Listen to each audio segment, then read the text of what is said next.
Here is a question worth more than your morning coffee. When we build a machine as smart as a human, does it open the door for everyone, no matter your gender, your background, or which dot on the map you were born on? Or does it slip out the back with the winners and lock it behind them? That machine already has a name: Artificial General Intelligence, or AGI. In plain words, a computer that can handle almost any thinking task a person can. When will it arrive? Ask the experts and watch them scatter like a dropped deck of cards. Demis Hassabis, who runs Google DeepMind, the London lab behind much of today's AI, says 50-50 by 2030. Andrej Karpathy, who helped start OpenAI and later ran the AI behind Tesla's self-driving cars, says give it a decade. Jan LeCun, the chief AI scientist at Meta, Facebook's parent company, says today's methods will never get there. Geoffrey Hinton, the man often called the godfather of AI, lands between 5 and 20 years, with a warning that it could go badly wrong. 4 brilliant people, 4 different answers. Yet here is the part they skip. The date is the least interesting thing about it.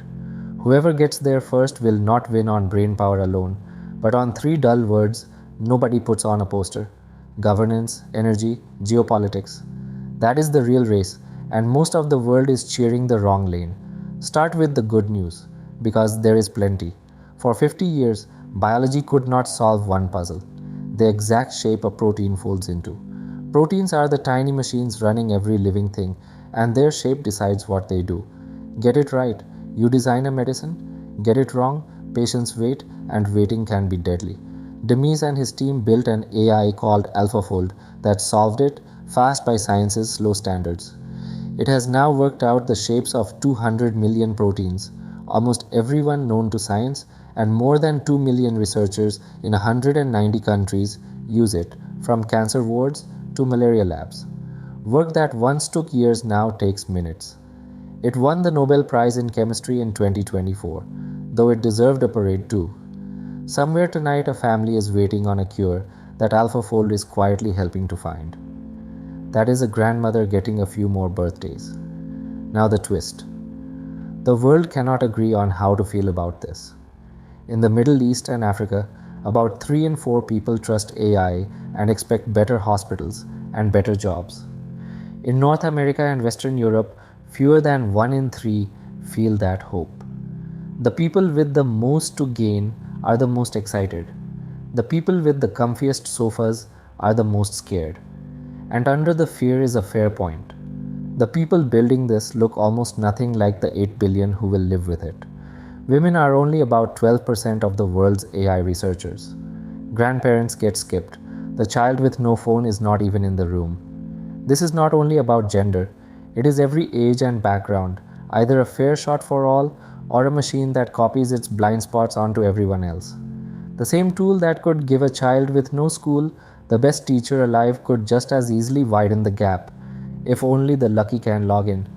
Now the guardrails, or the missing ones. The old plan was tidy. A few Western labs would keep their strongest models locked inside the company, test them, and release them slowly. This year, that plan cracked. Open models, the kind anyone can download and run themselves, came roaring out of China. DeepSeek, Alibaba's Gwen, and Moonshot's Kimi pulled within a whisker of the best locked-up systems from OpenAI, the maker of ChatGPT, and Anthropic, the maker of Claude, at a fraction of the price. For most of humanity, that is wonderful. A clinic in Kenya, a startup in Lagos, a student in Manila can run top-tier AI without asking anyone for permission. But the same open door lets the bad actor walk in too. The deepfake with no law to stop it. The lab tool pointed the wrong way. You do not get the freedom without the risk, and anyone promising both is hiding something. Under all of it hums something deeply unglamorous: electricity. At this scale, intelligence is basically electricity that learned some manners.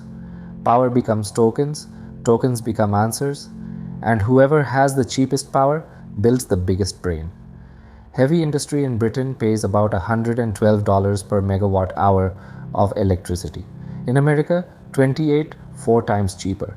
China is cheaper still, its data centers locking in power for around 3 cents a kilowatt hour, less than half of what they pay in Northern Virginia, the data center capital of the world. OpenAI just paused a UK data center over the power bill.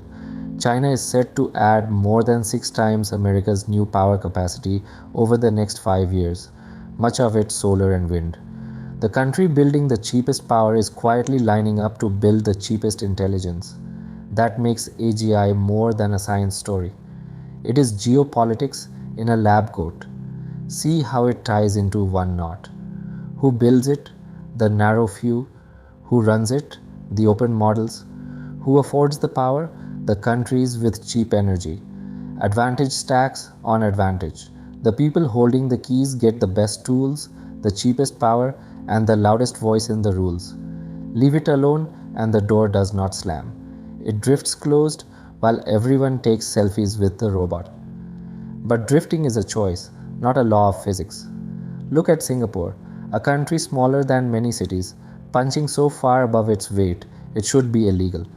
It wrote one of the world's first national AI plans, ran it better than almost anyone, and climbed to just behind the United States and China. Over $1 billion into research through 2030. A fund just for helping ordinary businesses use them. An AI council chaired by the Prime Minister himself, Lawrence Wong. 15,000 people already trained. The decisive countries will rebuild their schools and industries while everyone else argues about definitions. The door opens for those who bother to open it. The homework for the rest of us is simple. Put people in the room who look like the people who will live with the result. Keep the open models open. Write rules with teeth that catch the crook without locking out the honest. And treat cheap, clean energy like the human right it is about to become. A mind is coming that could cure the disease your family whispers about or deepen every divide we already carry. It will not choose which world we get. We will. The good news? The door is still open. Let us just not be the generation that fumbles the handle. Next, will AI take your job or hand you a better one?